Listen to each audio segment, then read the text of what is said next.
여러분 오늘 점심은 뭐 드셨습니까? 혹시 식당에 가셨습니까? 아니면 편의점이었습니까? 아니면 그냥 굶으셨습니까? 질문 하나 드리겠습니다. 지금 이 순간 직장인 점심 한 끼 평균 가격이 얼마인지 아십니까?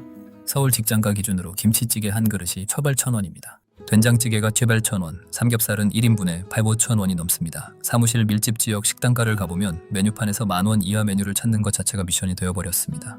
그 메뉴판 앞에서 발걸음을 돌리는 직장인들을 저는 이 두 눈으로 봤습니다. 그 사람들이 어디로 향하는지 아십니까? 바로 편의점입니다. 편의점 컵라면 코너 앞에 줄이 서는 시대가 왔습니다. 그런데 더 충격적인 건 지금부터입니다. 통계청 자료를 보면 지난 5년간 전체 소비자 물가 상승률은 약 10%대에 머물렀습니다. 그런데 외식 물가는 어떻습니까? 20%를 훌쩍 넘었습니다. 2배 속도로 오른 겁니다. 학자들은 이 현상에 이름을 붙였습니다. 바로 런치플레이션입니다. 점심을 뜻하는 런치와 인플레이션을 합친 말입니다. 점심값이 물가 상승을 이끄는 기현상이 대한민국 직장인들의 일상을 짓누르고 있습니다. 5년 전 영수증과 오늘 영수증을 나란히 놓고 보면 같은 식당, 같은 메뉴, 같은 양인데 값이 완전히 다릅니다. 그리고 그 결과 대한민국 라면 시장이 폭발했습니다. 2025년 브랜드 평판 1위 불닭볶음면, 신라면 연간 매출 3,840억 원 역대 신기록, 450원짜리 마트 자체 브랜드 라면이 없어서 못 파는 시대. 오늘 이 영상에서 저는 3가지를 여러분께 말씀드리려 합니다. 첫째, 런치플레이션이 실제로 어떻게 서민밥상을 바꿨는지. 둘째, 456원 라면과 2,000원 라면으로 양극화된 라면 시장의 구조. 셋째, 고물가 시대의 라면을 가장 똑똑하게 먹는 방법입니다. 끝까지 보시면 오늘부터 바로 써먹을 수 있습니다. 잠깐 여기서 한 가지 오해를 짚고 넘어가야 합니다. 라면 소비가 늘어나는 건 단순히 불경기니까 싼 거 먹는다의 문제가 아닙니다. 이건 대한민국 먹거리 시장 전체의 구조적 재편입니다. 라면은 지금 단순한 비상식량이나 야식 메뉴가 아닙니다. 전략적 식사 수단으로 지위가 완전히 바뀌었습니다. 소비자들이 라면을 선택하는 이유가 달라졌다는 뜻입니다. 예전에는 없어서 먹었다면 지금은 선택해서 먹는 겁니다. 그리고 그 선택 안에서 또 다른 계층이 나뉩니다. 456원짜리를 집는 손과 2,000원짜리를 집는 손이 같은 라면 코너 앞에 서 있습니다. 이것이 2025년 대한민국 라면 시장이 우리에게 보내는 신호입니다. 하지만 이 폭발의 이면에는 아무도 제대로 말하지 않는 불편한 진실이 있습니다. 안녕하세요. 거리의 경제학입니다. 저는 오늘 직접 마트와 시장을 돌아다니면서 여러분께 드릴 이야기를 준비했습니다. 책상 위에서 분석하는 경제학이 아니라 실제 가격표와 실제 영수증과 실제 사람들의 이야기로 만든 경제학입니다. 오늘 이 장바구니 안에는 456원짜리 라면도 있고 2,000원짜리 프리미엄 라면도 있습니다. 그리고 건면도 있고 고물가 시대를 버티는 다양한 재료들이 담겨 있습니다. 오늘 이 장바구니 하나로 2025년 대한민국 서민 식탁의 모든 것을 이야기해드리겠습니다. 자, 그럼 첫 번째 이야기로 들어가 보겠습니다. 런치플레이션, 직접 이 현장에서 보니 어땠는지 먼저 들어보시죠. 제가 지난주에 서울 강남 테헤란로 인근 직장가를 돌아다녔습니다. 점심시간 오전 12시가 지나자마자 수많은 직장인들이 건물 밖으로 쏟아져 나왔습니다. 그런데 그중 상당수가 식당 앞 메뉴판을 보다가 그냥 발걸음을 돌렸습니다. 이유를 물어봤습니다. 김치찌개가 2,000원이에요. 작년에는 9,000원이었는데 매달 점심값이 올라가는 느낌이에요. 30대 직장인 남성의 말이었습니다. 그는 결국 편의점으로 향했습니다. 컵라면 하나와 삼각김밥 하나, 약 2,500원짜리 점심이었습니다. 이런 사람이 한둘이 아닙니다. 도시락을 싸오는 직장인도 급격히 늘고 있습니다. 40대 직장인 한 분은 이렇게 말했습니다. 예전에는 밖에서 먹는 게 당연했는데 지금은 집에서 싸우는 게 더 현명한 것 같아서요. 한 끼 아끼면 한 달에 10만 원 이상 차이가 나거든요. 데이터는 이 현실을 정확하게 뒷받침합니다.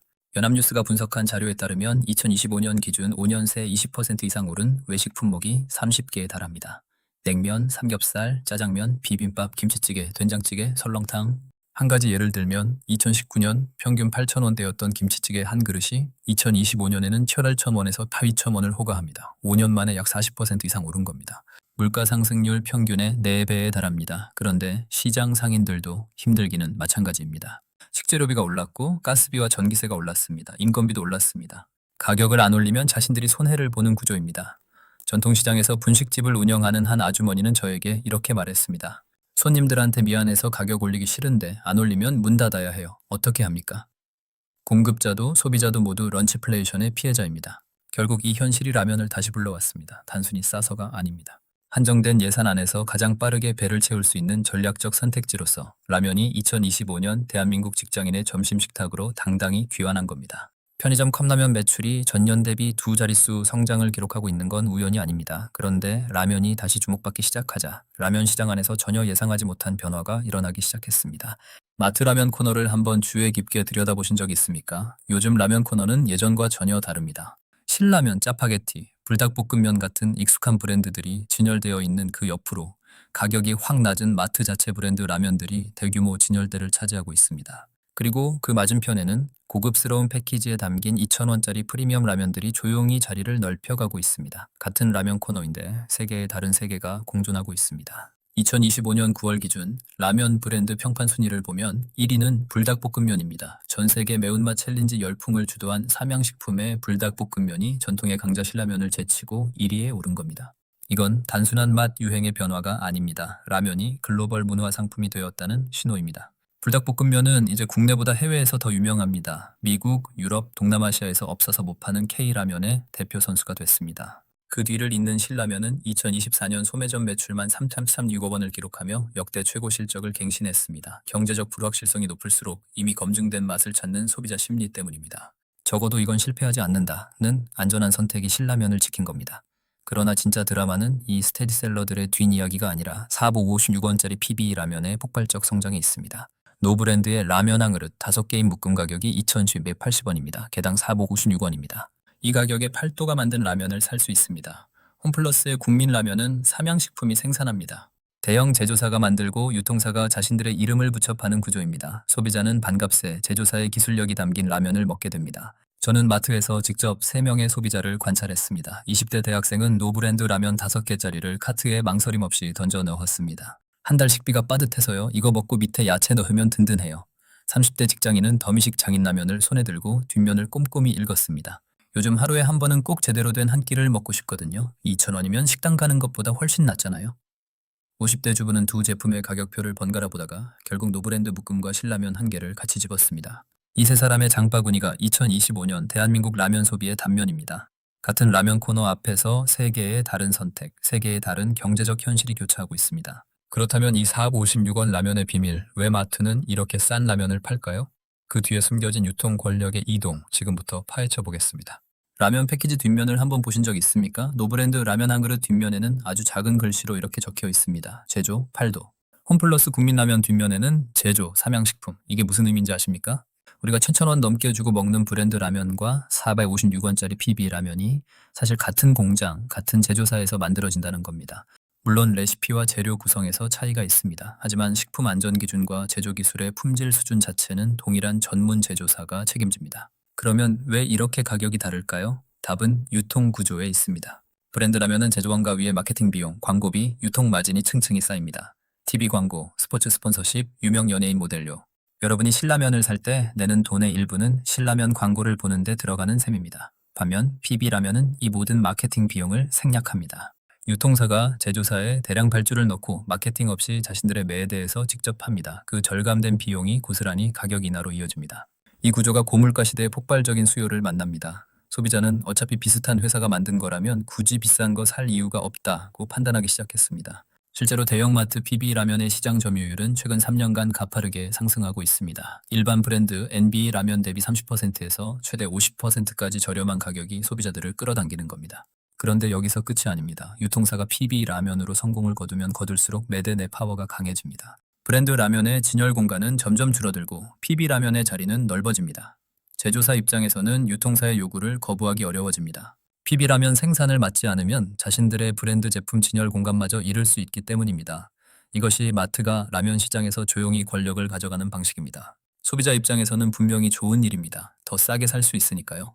하지만 장기적으로 이 구조가 제조사의 투자 여력을 줄이고 새로운 라면 연구 개발, R&D 비용을 압박한다면 결국 라면 시장 전체의 다양성과 혁신도 줄어들 수 있습니다. 소비자의 단기 이익과 시장의 장기 건강성 사이에서 우리는 어떤 선택을 해야 할까요? 이제 숫자가 아니라 우리 부엌으로 가보겠습니다. 조리법 하나만 바꿔도 라면이 완전히 달라집니다. 고물가 시대에 라면을 가장 똑똑하게 먹는 법 지금 알려드립니다. 자, 이제 실전으로 가겠습니다. 여러분이 오늘부터 당장 써먹을 수 있는 이야기입니다. 첫 번째는 모디슈머 트렌드입니다. 모디슈머란 수정하다, 모디파이와 소비자, 컨슈머를 합친 말입니다.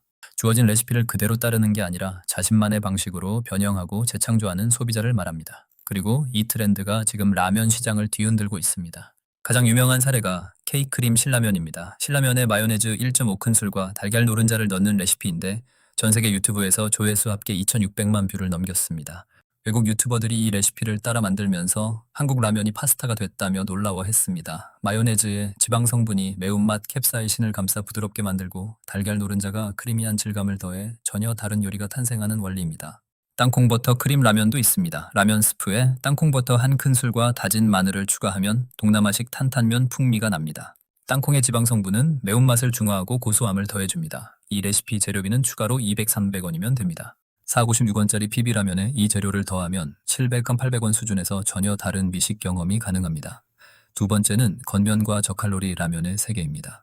라면 하면 칼로리와 나트륨 걱정부터 하시는 분들 이제 선택지가 많아졌습니다. 기름에 튀기지 않고 바람에 말린 건면 공법을 쓰는 라면들이 시장 주류로 떠올랐습니다. 신라면 건면의 경우 일반 유탕면 대비 지방을 70% 이상 줄였습니다. 열량은 350칼로리, 지방은 3.6g에 불과합니다. 풀무원 정면은 식물성 재료만 사용한 비건 인증 라면으로 열량 385칼로리, 나트륨 1060mg입니다. 가장 극단적인 선택지는 오뚜기 컵누들입니다. 당면을 활용한 이 제품의 열량은 단 120칼로리입니다. 다이어트 중에도 라면 욕구를 달랠 수 있는 선택지입니다. 최근에는 식사 대용으로 충분한 포만감을 원하는 소비자를 위해 비기 컵누들도 출시됐습니다. 세 번째이자 가장 중요한 것은 조리법으로 건강하게 먹는 법입니다. 라면의 가장 큰 문제는 나트륨입니다. 일반 라면 한 봉의 나트륨은 1700mg 안팎으로 하루 권장 섭취량 2000mg에 바짝 근접합니다. 그런데 조리법 하나만 바꿔도 이 문제를 대폭 줄일 수 있습니다. 가장 효과적인 방법은 물 교체 조리법입니다. 끓는 물에 면을 먼저 삶아 전분과 기름기를 배출시킨 뒤 그 물을 버리고 새 물을 부어 스프를 넣는 방식입니다. 이 방법만으로도 나트륨 섭취를 상당히 줄일 수 있고 국물도 훨씬 깔끔해집니다. 부재료 활용도 중요합니다. 양배추나 다시매는 칼륨이 풍부한데 칼륨은 체내 나트륨 배출을 촉진합니다. 우유를 라면 국물에 조금 넣으면 짠맛이 희석되고 이튿날 붓기도 줄어듭니다. 양파를 함께 끓이면 양파의 케르세틴 성분이 혈액 속 지방과 나쁜 콜레스테롤을 줄이는 데 도움을 줍니다. 단백질 보충을 위해서는 두부나 달걀, 닭가슴살을 더하면 됩니다. 혈당이 걱정되는 분이라면 라면 먹기 20분 전에 희석한 식초 한 큰술을 마시는 것이 혈당 스파이크 예방에 도움이 된다고 전문가들은 말합니다. 면의 절반을 곤약면으로 대체하면 탄수화물 섭취 자체를 직접적으로 감소시켜 당뇨나 비만 관리 차원에서 유용한 대안이 됩니다. 결국 핵심은 이겁니다. 456원짜리 가성비 라면에 100D 200원짜리 양배추 한 장을 더하고 물교체 조리법을 쓰면 600년치 700원의 건강하고 든든한 한 끼가 완성됩니다. 런치플레이션 시대에 이보다 더 스마트한 선택이 어디 있겠습니까? 그렇다면 이 모든 변화가 결국 대한민국에 무엇을 말하고 있는 걸까요? 라면 하나에 담긴 우리 사회의 진짜 민낯 지금 공개합니다. 자, 이제 마지막 이야기입니다. 2025년 대한민국 라면의 두 얼굴을 보겠습니다. 한쪽에서는 불닭볶음면이 미국 월마트 매대에 오르고 유럽 유튜버들이 K라면 챌린지를 올립니다. 대한민국 라면이 세계 시장에서 프리미엄 문화 상품으로 각광받고 있습니다. 우리 라면이 세계를 정복하고 있는 겁니다. 자랑스러운 이야기입니다. 그런데 같은 시각 국내에서는 어떤 일이 벌어지고 있습니까? 사복 56원짜리 PB 라면이 없어서 못 파는 시대가 됐습니다. 직장인이 점심을 편의점 컵라면으로 때웁니다. 1,100원이었던 서민의 마지막 보루 사발면마저 1,100원이 됐습니다. 세계 시장에서 K라면이 프리미엄 상품이 되는 동안 국내에서 라면은 더욱 절실한 생존식품이 되어가고 있습니다. 이것이 2025년 런치플레이션 시대 대한민국 라면이 우리에게 보내는 메시지입니다. 그러나 저는 여기서 한 가지 희망도 봅니다. 소비자들이 달라졌습니다. 예전처럼 싸니까 어쩔 수 없이가 아닙니다. 456원 라면을 고르면서 조리법을 연구하고 PB 라면 뒷면의 제조사를 확인하고 K 크림 라면 레시피를 공유합니다. 한 끼를 더 똑똑하게, 더 건강하게, 더 맛있게 만들어내고 있습니다. 이것이 고물가 시대를 살아가는 대한민국 서민의 저력입니다. 여러분이 오늘 마트에서 라면 코너 앞에 서는 순간 여러분은 단순히 저녁 메뉴를 고르는 게 아닙니다. 런치플레이션이라는 거대한 파도 앞에서 가장 현명하게 버티는 선택을 하고 있는 겁니다. 그 선택에 부끄러움은 없습니다. 오히려 자랑스러워 하셔도 됩니다. 서민의 밥상을 지키는 건 정책이 아니라 바로 여러분의 그 선택들이기 때문입니다. 오늘 이야기를 세 줄로 정리해 드리겠습니다. 첫째, 런치플레이션으로 외식 물가가 5년 새 20% 이상 폭등하면서 라면이 전략적 생존 식사로 귀환했습니다. 둘째, 대한민국 라면 시장은 456원 PB 라면부터 2,000원 프리미엄 라면까지 계층화됐으며 유통대기업이 새로운 권력자로 떠올랐습니다. 셋째, 조리법 하나, 재료 하나로 라면은 훨씬 건강하고 맛있는 한 끼가 될 수 있습니다. 런치플레이션 시대의 라면은 패배가 아니라 지혜입니다. 처음 우리가 던졌던 질문을 기억하시나요? 왜 사람들은 라면을 선택하는가? 그 답은 명확합니다. 런치플레이션 앞에서 가장 현명하게 대응하는 방법이기 때문입니다. 오늘 당장 실천하실 수 있는 한 가지가 있습니다. 다음에 마트에 가실 때 PB라면 하나를 집어서 뒷면의 제조사를 한번 확인해 보십시오. 그리고 양배추 한 장을 더해서 물교체 조리법으로 끓여 보십시오. 그 한 끼가 생각보다 훨씬 든든하고 건강할 겁니다. 오늘 영상이 도움이 되셨다면 구독과 좋아요 부탁드립니다. 여러분의 장바구니가 오늘보다 조금 더 현명하고 든든해지기를 바랍니다. 거리의 경제학 현장에서 항상 여러분과 함께하겠습니다. 다음 영상에서 뵙겠습니다.